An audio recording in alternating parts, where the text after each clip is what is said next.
Actually आप कोई भी साधना करो, ये चक्रास आपके बॉडी में बिल्कुल वैसे हैं जैसे किडनी है, हार्ट है, लंग्स है। ऐसे ही समझो कि तुम्हारे शरीर में ये चक्रास है, वो सबको एक से दिए गए और एक चीज कंपलसरी करी गई है कि ये डिवाइन होने चाहिए, ये साफ सुथरे होने चाहिए। बस संघर्ष बढ़ते जा रहे हैं लगातार, कारण कर्म बढ़ते जा रहे हैं। कर्म आप रोक ही नहीं पा रहे, डिस्ट्रॉय ही नहीं कर पा रहे। तो सब जितने ज्यादा लोगों के कर्म बढ़ रहे हैं उतनी ज्यादा प्रॉब्लम बढ़ रही है। इसका स्टार्टिंग स्टेज है, मैं आपके दोनों हाथों में ये बुला के दूंगा, आपके दोनों हाथों में वाइब्रेशंस स्टार्ट हो जाएंगी। आपको पता चलेगा इन दोनों हाथों में आपके वाइब्रेशन स्टार्ट होंगी, अलग फील होगा आपको। वो एनर्जी जब आपके हाथों में आएगी तो आप उसको अपने मूलाधार चक्र पे दे सकते हो। तो मूलाधार चक्र एक तो संजीवनी जाएगी तो क्लीन करेगा। सेकंड क्या होगा कि आप जो बीजाक्षर में दूंगा तो बीजाक्षर जागृत होके उसमें जाएंगे। मेरा कोई भी मंत्र जो है मैं मुर्दा नहीं देता, मैं जिंदा देता हूँ। तुरंत वो मंत्र आपका काम करना शुरू कर देता है।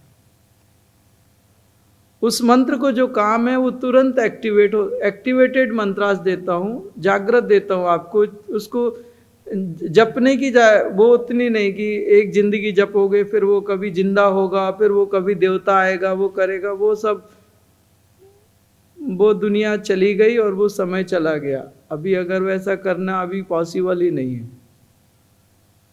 मेरे जितने भी मंत्र हैं उससे कनेक्टेड देवता को जब मंत्र करोगे, जो आप बोलोगे वो करके देता है देवता, उसको आना ही पड़ता है। मेरे सारे मंत्र जागृत है।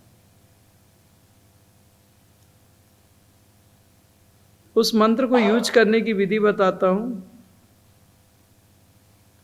और उस मंत्र को प्रैक्टिकल आप कैसे यूज कर सकते हो अपने शरीर पे या अपनों पे, और उसके रिजल्ट फास्ट आते हैं, इमीडिएट आते हैं। वो मैं तुम्हें सिखाऊंगा, तुमसे कराऊंगा और तुम जहां गलती करोगे मैं बताऊंगा इधर ये कर लो। वो मैं प्रैक्टिकल करके सिखाऊंगा तुम्हें। चलेगा? ये चीज मैं तुम्हारे को, तो एक चीज है, एक तो संजीवनी का इन्वोकेशन करना पड़ता है। एक्चुअली आप कोई भी साधना करो, ये चक्रास आपके बॉडी में बिल्कुल वैसे हैं जैसे किडनी है, हार्ट है, लंग्स है। आप हिंदू हो, मुस्लिम हो, सिख हो, कुछ भी करो, ये चक्रास जब तक तुम क्लीन एंड क्लियर नहीं करोगे तब तक तुम ना फरीद बन सकते हो, ना जीसस बन सकते हो, ना महावीर बन सकते हो, ना राम बन सकते हो, ना कृष्ण बन सकते हो, कुछ नहीं बन सकते। ये चक्रास क्लीन होने चाहिए, क्लियर होना चाहिए, डिवाइन होने चाहिए, तभी तुम उस स्थिति को प्राप्त कर सकते हो। तुम कुछ भी करो, जैसे आपकी किडनी और लीवर है, अब तुम क्रिश्चियन हो, हिंदू हो, मुस्लिम हो, सिख हो, वो किडनी और लीवर वैसे ही रहेंगे। ऐसे ही समझो कि तुम्हारे शरीर में ये चक्रास है, वो सबको एक से दिए गए और एक चीज कंपलसरी करी गई है कि ये डिवाइन होने चाहिए, ये साफ सुथरे होने चाहिए। बस अगर तुम लाइफ को कंप्लीट एंजॉय करना चाहते हो और इन परेशानियों से मुक्त होना चाहते हो तो ये साफ सुथरे होने चाहिए। बस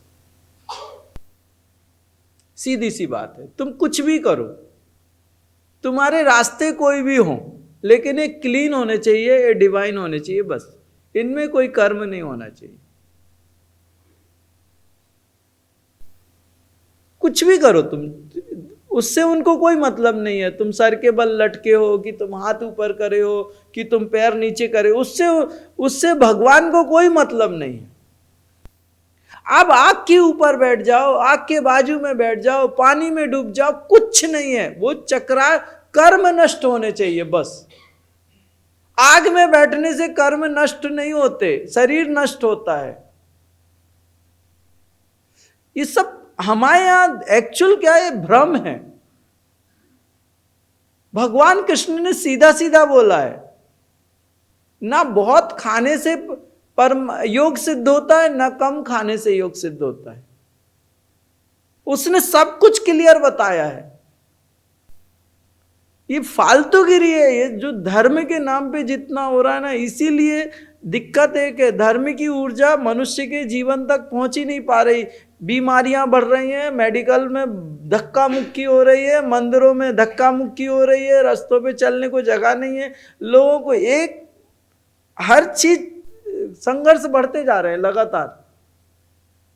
कारण कर्म बढ़ते जा रहे, कर्म आप रोक ही नहीं पा रहे, डिस्ट्रॉय ही नहीं कर पा रहे। तो सब जितने ज्यादा लोगों के कर्म बढ़ रहे हैं उतनी ज्यादा प्रॉब्लम बढ़ रही है। आप कर्मों को नहीं रोक पा रहे, इसलिए परेशानियां बढ़ रही हैं।